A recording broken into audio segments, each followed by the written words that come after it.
clínica, eletrocardiografia computadorizada e ecodoppler cardiografia.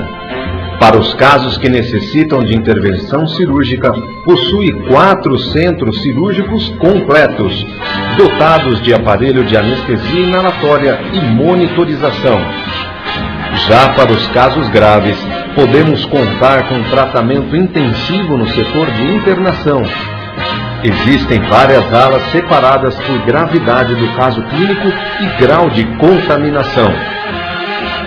CTI, que é o Centro de Terapia Intensiva, a ala das doenças não infecciosas, ala de preparação pré-operatória e pós-operatória, e a ala de doenças infecciosas, que conta com um setor isolado no hospital. E ainda temos mais. Contamos com 2 ambulâncias que podem socorrer seus animais em sua própria residência. Temos também o mais completo Pet Shop, que possui todos os acessórios, medicamentos e rações para seus animais. E, é claro, o Centro de Estética Animal, que cuida da aparência e higiene de seu animalzinho, que disponibiliza o que há de mais moderno para seus pets. Hospital Veterinário Cães e Gatos 24 horas. Fica situado na cidade de Osasco, Rua Narciso Sturlini, 186, Centro. Telefone 3684-1080.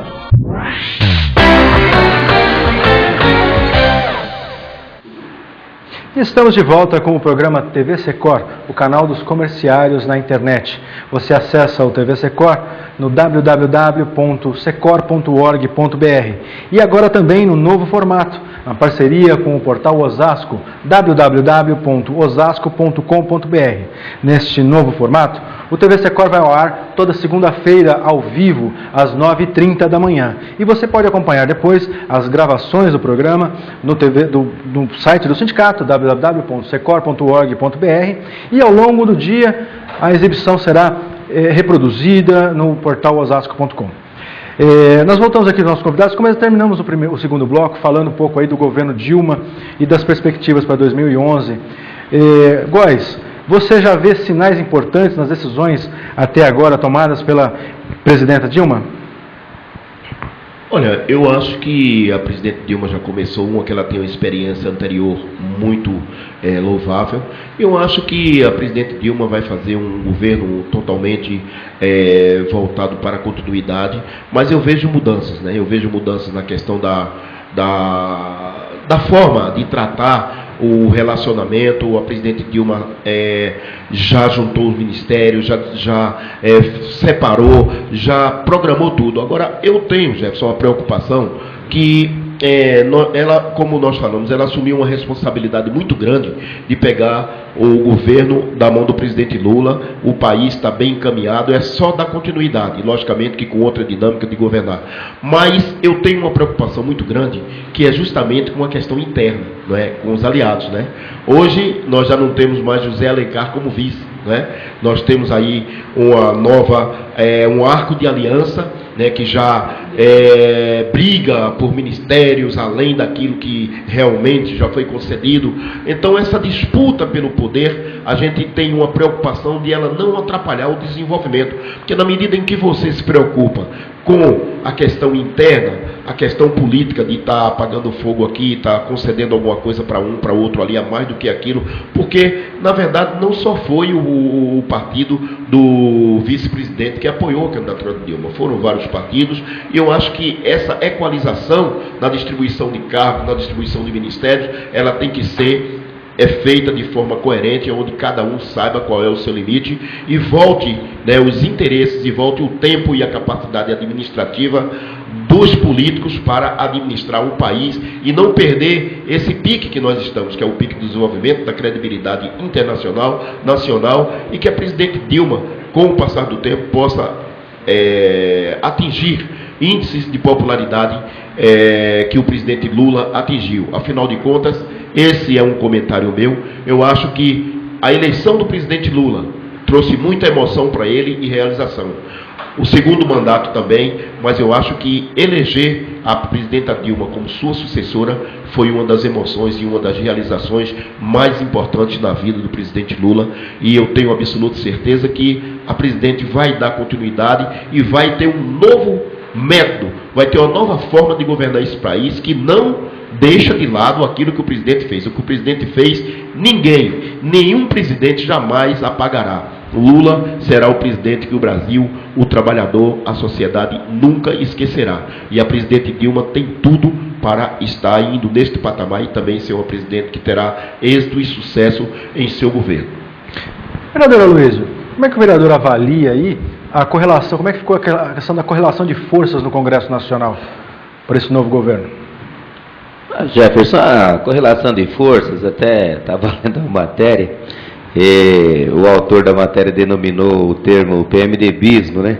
O qual estava se referindo aqui a essa questão da divisão do poder, da distribuição dos cargos. Agora tem uma disputa no segundo escalão.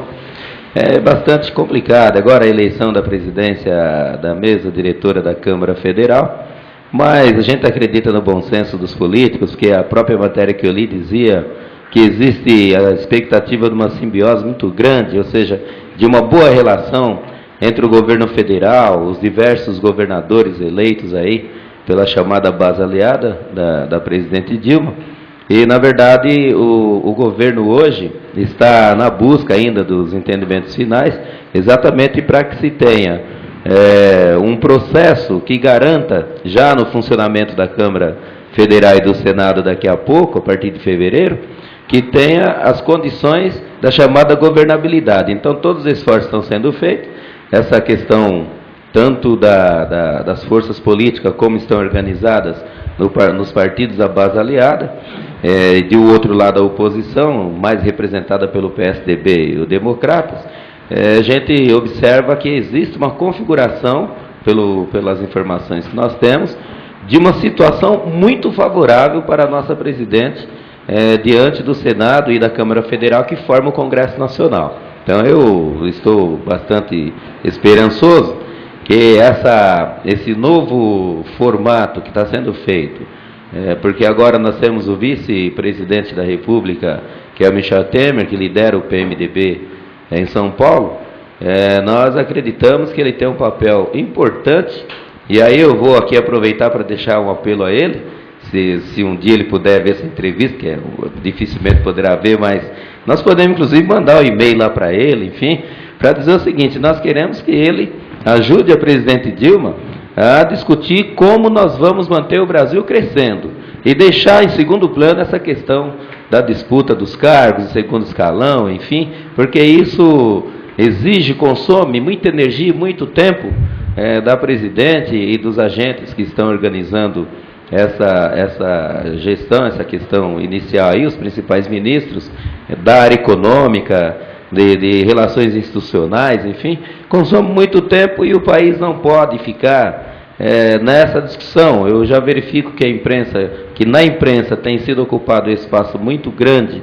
dessa questão, especialmente do PMDB, que parece que dá a impressão que polarizou uma disputa entre o PMDB e o PT, e isso não é positivo. Nós queremos, portanto, que esse grande representante chamado Michel Temer, do PMDB, e hoje o nosso vice-presidente, possa ajudar a fazer a nossa presidente a ter mais tranquilidade nessa questão e que essa governabilidade possa efetivamente ser mantida e ainda ampliada dentro do Congresso Nacional para facilitar a vida do povo brasileiro. Pois é, vereador, a gente fica numa expectativa grande de como vai ser o desenvolvimento do governo, principalmente na questão dos trabalhadores. Como é que fica, Luciano, nesse novo governo, a expectativa dos comerciários, dos trabalhadores no comércio de Osasco região, do país todo, e dos trabalhadores das outras categorias em geral? Como é que fica a expectativa para 2011? Quando nós falamos em início, nós estamos no limiar de um período novo. Eu acho que muita coisa foi feita no país, mas nós temos alguns setores estratégicos que eles precisam ser observados com muito mais cuidado. Então você observa que o modelo das famílias no Brasil ele está sendo alterado. Como nós percebemos hoje, as famílias no Brasil, em sua maioria, são famílias monoparentais, né? Quer dizer, com 2 pessoas e geralmente uma mãe com um filho. Então nós temos uma sociedade que ela muda, né, a sua estrutura familiar, e isso tem um reflexo em vários aspectos. Então aquela moça que é mãe, ela teve um filho e agora ela também é o chefe de família.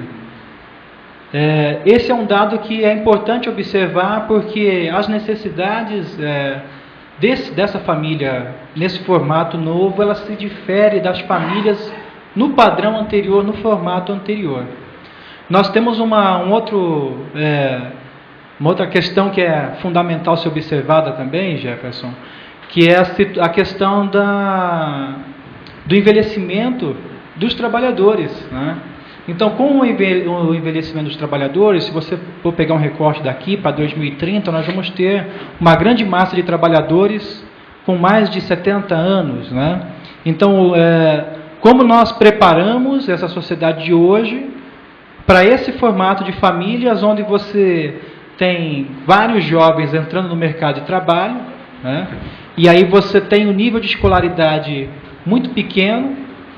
Então, na maioria dos países da Europa, por exemplo, você tem o nível universitário como o chão para o ingresso no mercado de trabalho, e nós temos no Brasil hoje a faculdade, o nível universitário como teto.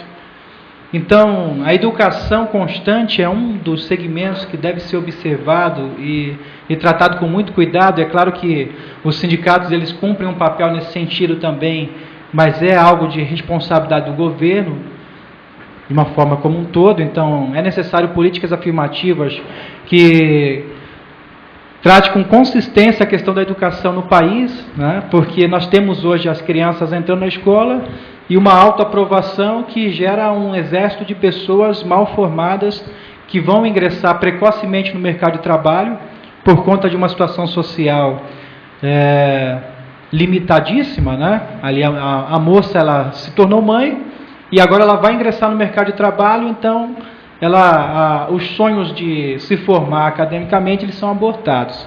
Luciano, isso traz à tona algumas discussões. Está falando uma questão que é importante e vai trazer uma discussão de longo prazo, né, de preparação, mas traz de volta à discussão algumas questões que sempre foram urgentes na política brasileira, foram eminentemente ligadas ao movimento sindical, mas foram sempre sendo tratadas de uma forma marginal. Por exemplo, a questão do envelhecimento dos trabalhadores, a questão que aí diz respeito diretamente, inclusive, ao Conselho de Seguridade Social, a questão da previdência social, por exemplo. É um tema importante que vai voltar à tona?